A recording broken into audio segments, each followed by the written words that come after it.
हिंदवी स्वराज्याचे सरसंस्थापक छत्रपती शिवरायांना मानाचा मुजरा करतो। भारतीय राज्यघटनेचे शिल्पकार भारतरत्न डॉक्टर बाबासाहेब आंबेडकर यांना मानवंदना अर्पित करतो। आमचे नेते आणि मार्गदर्शक स्वर्गीय गोपीनाथरावजी मुंडे साहेब यांना देखील या ठिकाणी वंदना अर्पित करतो। आणि नुकतंच जे अचानकपणे आम्हाला सोडून निघून गेले असे आमचे उपमुख्यमंत्री आणि महाराष्ट्रातलं शेती आणि मातीमध्ये रमणारं एक उमद नेतृत्व अजितदादा पवार यांना देखील श्रद्धांजली अर्पण करतो। आजच्या या महा एक्सपो 2026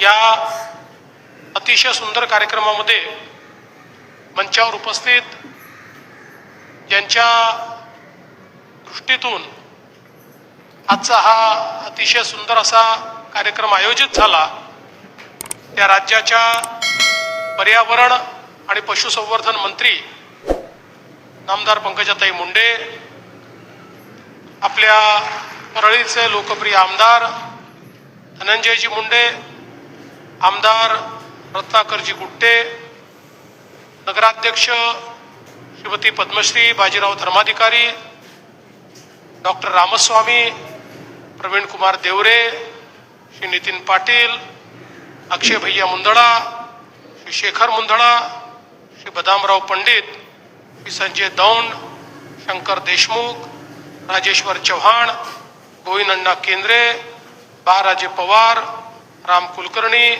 बाजीराव धर्माधिकारी, योगेश क्षीरसागर, वैद्यनाथ सोळंके, केशवराव आंधळे, गीताभाभी पवार, या ठिकाणी उपस्थित श्री जितेंद्र पापळकर, वीरेंद्र मिश्रा, विवेक जॉन्सन, नवनीत कावत, अजय मुंडे, सूर्यभान मुंडे, सतीश मुंडे, माधव निर्मळ, जुगल किशोर लोहिया, शिवाजी गुट्टे, पवन मुंडे, रमेश कराड, राजेश गीते, नितीन ढाकणे, मंचावरील सर्व मान्यवर आणि या ठिकाणी उपस्थित सर्व माझ्या लाडक्या बहिणी आणि उपस्थित सर्व भावांनो, आज मला अतिशय आनंद आहे की शिवरात्रीच्या पूर्व दिवशी या अतिशय सुंदर अशा वैद्यनाथाच्या नगरीमध्ये येण्याची संधी मला मिळाली आणि खऱ्या अर्थानं आपल्या सर्वांचं आराध्य दैवत असलेले वैद्यनाथ यांच्या चरणी नतमस्तक होत आपल्या सगळ्यांकरता आणि आपल्या महाराष्ट्राकरता आज त्यांचा आशीर्वाद घेतो। आणि या शिवरात्रीच्या पूर्व दिवशी हा महापशुधन एक्सपो होतोय, ही देखील अत्यंत महत्वाची गोष्ट आहे। कारण आपल्याला माहिती आहे की जोपर्यंत नंदीला नमस्कार आपण करत नाही तोपर्यंत शंकरापर्यंत आपला नमस्कार, शिवशंभोपर्यंत आपला नमस्कार पोचत नाही। आणि म्हणून आपण जर बघितलं तर आपल्या प्रत्येक ईश्वरीय अवतारासोबत कुठल्या ना कुठल्या प्राण्याचा अवतार आपल्याला पाहायला मिळतो। आपली जर आपण संस्कृती बघितली तर या संस्कृतीमध्ये आपलं जे काही एकूण कालचक्र आहे या संपूर्ण चक्रामध्ये आपल्या पर्यावरणाला, आपल्या झाडाझुडपांना, आपल्या वनस्पतींना आणि पशुपक्ष्यांना प्रचंड मोठं महत्त्व देण्यात आलेलं आहे। कारण आपल्या पूर्वजांना हे माहिती होतं की जर मनुष्य जीव जगवायचा असेल तर एकट्या मनुष्याला जगवून ही पृथ्वी जगणार नाही। त्या मनुष्याला जगवण्याकरता झाडं झुडपं, वनस्पती, पशु पक्षी, जीव जंतू, अगदी बॅक्टेरिया देखील अत्यंत महत्वाचा आहे। आणि म्हणून या सगळ्यांचं मिळून जे चक्र आहे, हे चक्र जर संतुलित ठेवलं तर त्यातनं जी आपली एकूणच सगळी साखळी आहे, अन्न साखळी, ती अन्न साखळी देखील त्या ठिकाणी तिचं संवर्धन होतं आणि आपल्याला जगण्याकरता मोठ्या प्रमाणात त्या ठिकाणी सगळ्या ज्या आवश्यक गोष्टी आहेत त्या गोष्टी प्राप्त होत राहतात. आणि म्हणून आपली संपूर्ण संस्कृती ही या ठिकाणी आपण जर बघितलं तर निसर्ग आणि माती याच्या संवर्धनाची, नदी आणि पाणी याच्या संवर्धनाची कहाणी सांगणारी अशा प्रकारची आपली संस्कृती आहे. आणि म्हणूनच ज्यावेळी मगाशी धनुभाऊ आणि ताई म्हणाल्या की शिवरात्रीच्या दिवशी मला कोइंबतूरला जायचं असल्यामुळे मी एक दिवस आधी आलो आणि आजचा दिवस व्हॅलेंटाईन डे आहे, त्यामुळे व्हॅलेंटाईन डेला या ठिकाणी मला बोलवलं. तर मी सांगू इच्छितो की माय आणि माती हेच आमचं व्हॅलेंटाईन आहे. त्याच्यामुळे व्हॅलेंटाईन डेला माय आणि माती याच्याशी पुन्हा सांगड घालण्याकरता तुम्ही या ठिकाणी निमंत्रित केलं, त्याबद्दल तुमचे अतिशय मनापासून मी आभार मानतो. आज आपण पाहतोय की आपल्याकडे विशेषतः ज्या भागामध्ये मोठ्या प्रमाणात आमचा शेतकरी संकटात दिसतो, अशा भागामध्ये संकट केव्हापासून सुरू झालं हे जर आपण बघितलं तर जेव्हापासनं पशुधनाची संख्या कमी व्हायला लागली तेव्हापासनं आमचा शेतकरी हा जास्त संकटात गेलेला आपल्याला पाहायला मिळाला. आजही आपण पाहतो की ज्या ठिकाणी पशुधन आहे त्या ठिकाणी अडीअडचणीच्या काळातही आमच्या शेतकऱ्याला एक प्रकारचा आधार त्या ठिकाणी मिळतो. दुधाच्या माध्यमातून रोज थोडे पैसे मिळाले तर कठीण परिस्थितीमध्ये देखील त्याचं जीवन त्या ठिकाणी योग्य पद्धतीनं चालतं. पण आपल्याला कल्पना आहे की पूर्वीच्या काळी आपण आपल्याला आवश्यक ते अन्नधान्य घ्यायचो, त्यानंतर हळूहळू कॅश क्रॉपकडे गेलो आणि विशेषतः आपण कापूस आणि सोयाबीनवर गेल्यानंतर आणि हळूहळू आमच्या शेतकऱ्यांची जी काही शेती आहे ती लहान होत गेल्यानंतर, त्याचं विभाजन होत गेल्यानंतर एक वैरणाचा मोठा प्रश्न हा निर्माण झालेला आपल्याला पाहायला मिळाला. आणि हळूहळू आपल्या शेतीतलं वैरण हे आपल्याला मिळत नाही अशी अवस्था आली आणि त्यातनं कुठेतरी पशुधन जे आपलं आहे हे पशुधन हे कमी व्हायला लागलं आणि त्याचा सगळाच परिणाम आपल्या एकूणच शेतीवर झालेला आपण बघितला. आज आपण बघा हळूहळू अशी अवस्था येते की ज्यामध्ये आता ट्रॅक्टरच्या उपयोगामुळे बैल हा हळूहळू कमी उपयोगाचा व्हायला लागलाय. किंबहुना आता बैलगाडा शर्यतीतच बैलाचा उपयोग हा मोठ्या प्रमाणात होतोय. बाकी उपयोग फार छोटा शेतकरी जो आहे तो अधिक करतोय. बाकी सगळं यांत्रिकीकरण चाललेलं आहे आणि म्हणून त्यातनं वेगवेगळ्या प्रकारच्या गोष्टी या ठिकाणी निर्माण होत आहेत. पण आज आवश्यकता ही आहे की पुन्हा एकदा आमच्या शेतीमध्ये आमचं जे पशुधन आहे या पशुधनाचं संवर्धन झालं पाहिजे. विशेषतः आमची गाय, हिला आम्ही ईश्वराचा दर्जा याकरता दिलाय, आईचा दर्जा याकरता दिलाय की ज्या प्रकारे आपल्या सृष्टीमध्ये जन्म देऊन आपली आई आपल्याला मोठं करते, तसंच आपण जर गोमातेचं जीवन बघितलं तर जन्मापासून मृत्यूपर्यंत आमची गोमाता आमची सेवाच करत राहते. आणि आज आपल्याला कल्पना आहे की या गोमातेला आपण राज्यमातेचा दर्जा दिला आणि आपण गोविकास आयोग या ठिकाणी तयार केला. याचं कारण हळूहळू पारंपरिक गोमातेच्या जन्मापासून तर मृत्यूपर्यंत तिचे जे काही उपयोग आहेत हे सगळे उपयोग आम्ही विसरलो आणि त्यामुळे भाकड जनावर झालं की आम्हाला ते जड वाटायला लागलं आणि त्यातनंही प्रत्येक पशुगणनेमध्ये गायींची संख्या, जनावरांची संख्या ही कमी कमी होताना आपल्याला पाहायला मिळाली.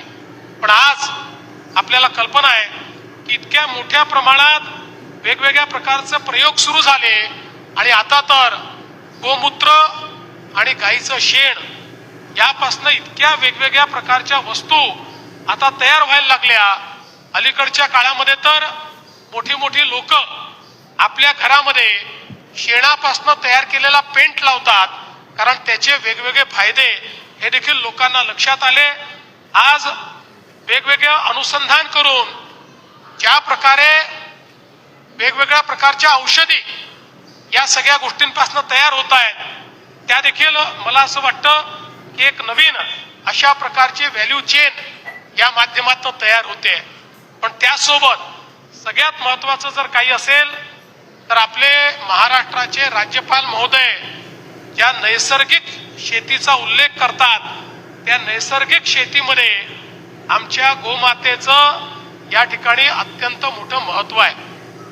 आज आपल्याला कल्पना आहे, रासायनिक खतांमुळे एकीकडे शेतीची उत्पादकता कमी व्हायला लागली आहे, आमची उर्वरा क्षमता कमी व्हायला लागलेली आहे, आमची जमीन ही बंजर व्हायला लागलेली आहे आणि हळूहळू आमची अवस्था अशी आहे की ज्या प्रकारे शेतीमध्ये आम्हाला खर्च करावा लागतो त्या तुलनेनं उत्पादकता नाही, त्यामुळे त्या तुलनेनं शेतमालाला भाव नाही आणि त्यातून कुठल्या तरी दुष्टचक्रामध्ये आमचा शेतकरी अडकलेला दिसतो.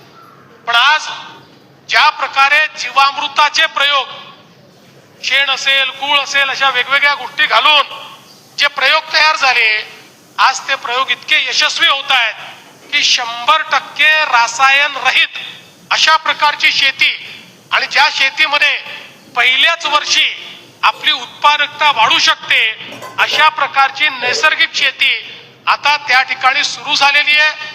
ज्यांनी प्रयोग केले त्यांचे प्रयोग यशस्वी झालेले आहेत आणि या सगळ्या चेनमध्ये खऱ्या अर्थानं आमचं जे गोधन आहे, आमची जी गोमाता आहे, त्या गोमातेचं एक महत्वाचं या ठिकाणी शेण असेल, गोमूत्र असेल, याचा एक अत्यंत महत्वाचा उपयोग या माध्यमातून होतोय.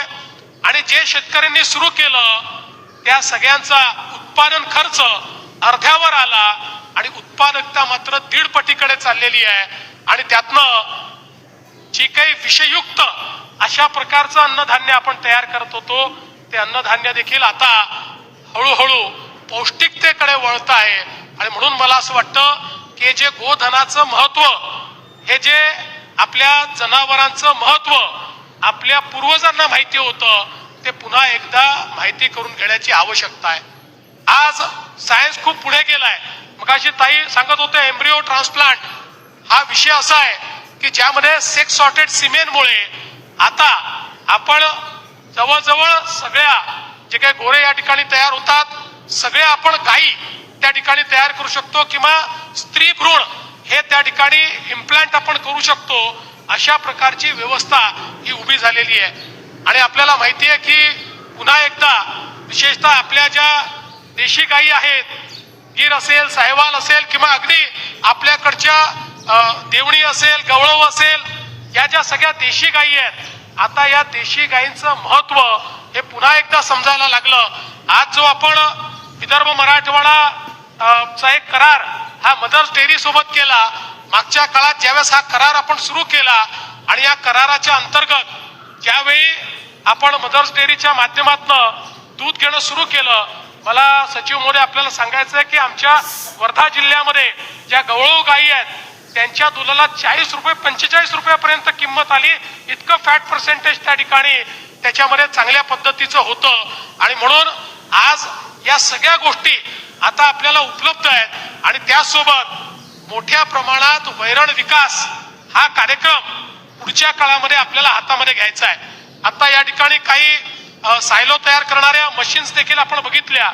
सायलेज हे एक अत्यंत महत्वाची गोष्ट आहे की आपल्याला जर गोधन वाढवायचं असेल, आपल्याला जर गाई म्हशी वाढवायच्या असतील, तर आपल्याला मोठ्या प्रमाणात वैरण विकासाचा कार्यक्रम हातामध्ये घेऊन आणि सायलेजेसच्या माध्यमातून अगदी कमी किमतीमध्ये आमच्या जे काही शेतकरी आहेत या शेतकऱ्यांना ते वैरण मिळेल अशा प्रकारची एक चेन ही आपल्याला तयार करावी लागेल. आणि म्हणून आता जे कार्यक्रम आपण हातामध्ये घेतले आहेत या कार्यक्रमामध्ये विशेष भर शेतकऱ्यांना त्या ठिकाणी मदत करून वैरण विकासाकरता प्रोत्साहित करून आणि त्यांचं सगळं जे काही ते तयार करतील ते पूर्ण वैरण हे विकत घेऊन आणि त्याची एक सप्लाय चेन तयार करणं, अशा पद्धतीनं पुढच्या काळामध्ये आपल्याला काम करायचं आहे. आपल्याला आश्चर्य वाटेल, जगामध्ये जे मोठे देश आहेत, मोठे म्हणजे जास्तीत जास्त दूध उत्पादन करणारे देश आहेत, लोकसंख्येने आपल्यापेक्षा 1 पण आपल्यापेक्षा जास्त दूध जे त्या ठिकाणी उत्पादन करतात, अशा देशांमध्येही ज्या ब्रीड आहेत, या ब्रीड कुठनं गेल्या हे जर आपण त्या ठिकाणी माहिती घेतली तर आपल्या देशी ब्रीड या त्या ठिकाणी नेऊन त्याला क्रॉस करून त्या ठिकाणी ब्रीड तयार करून आज जगाला दुधाचा पुरवठा करण्याचं काम या वेगवेगळ्या देशांमध्ये होत आहे. त्यामुळे मला असं वाटतं की आपल्याला देखील पुढच्या काळामध्ये हेच काम या ठिकाणी करावं लागेल आणि त्यासोबत आपली उत्पादकता ही देखील वाढवावी लागेल. आज आपण बघितलं तर पंजाब मधली देशी गाय ही जवळपास 9.5 ते 10 लिटर दूध देते आणि आपल्याकडे ती 2.5 लिटर दूध देते. त्यामुळे याच्यामध्येही आपल्याला पुढच्या काळामध्ये लक्ष घालून आणि त्यातनं आपली गाय जास्तीत जास्त दूध कशी देईल, ती पौष्टिकता आपल्याला कशी आणता येईल, या संदर्भातलं आपल्याला लक्ष द्यावं लागेल. संकरित गायचा विचार केला तर तिथेही तिकडे 15 लिटर देते, आपल्याकडे 10 लिटर देते. मला वाटतं म्हैस देखील तिकडे 10.5 लिटर देते, आपल्याकडे 5.5 लिटर देते. तर या सगळ्या गोष्टींमध्ये आपल्याला लक्ष घालून आणि या सगळ्या गोष्टींमध्ये आपल्याला कशा पद्धतीनं चांगलं काम करता येईल याचा प्रयत्न येत्या काळामध्ये करायचा आहे. मगाशी पंकजाताईंनी सांगितली गोष्ट खरी आहे की आता आपण विशेषतः पशुसंवर्धन विभागामध्ये नवीन प्रयोग आणि अनेक प्रयोग करण्याचं ठरवलेलं आहे. आज शेती आणि शेतीपूरक उद्योग या क्षेत्रामध्ये जर आपल्याला उत्तम रोजगार निर्मिती करायची असेल, आजची जी आपली रोजगार निर्मिती आहे ती उत्तम नाही आहे, जेमतेम आहे. उत्तम रोजगार निर्मिती करायची असेल तर हे जेवढे जोडधंदे आहेत, कुक्कुटपालन असेल, शेळीपालन असेल, गोपालन असेल आणि यासोबत मत्स्यपालन असेल, मत्स्य व्यवसाय असेल, अशा ज्या वेगवेगळ्या व्यवसाय आहेत, या सगळ्या व्यवसायांना आपल्याला चांगल्या पद्धतीनं त्या ठिकाणी करावं लागेल. आणि हे वर्ष तर युनायटेड नेशन्सनी महिला शेतकरी वर्ष म्हणून या ठिकाणी ठरवलेलं वर्ष आहे. त्यामुळे आमच्या महिला शेतकरी, महिला गोपालक, महिला कुक्कुटपालक, महिला शेळीपालक अशा प्रकारे एक मोठा कार्यक्रम ताई आपल्याला हातामध्ये घ्यायचा आहे. आणि म्हणून मी तुम्हाला आजच आश्वस्त करतो की तुमच्या विभागातर्फे जेवढ्या योजना तयार होतील त्या सगळ्या योजनांना बजेटमध्ये निधी उपलब्ध करून देण्याचं काम हे आम्ही या ठिकाणी निश्चितपणे करू आणि त्या माध्यमातून खऱ्या अर्थानं या क्षेत्राला पुढे नेण्याचं काम करू.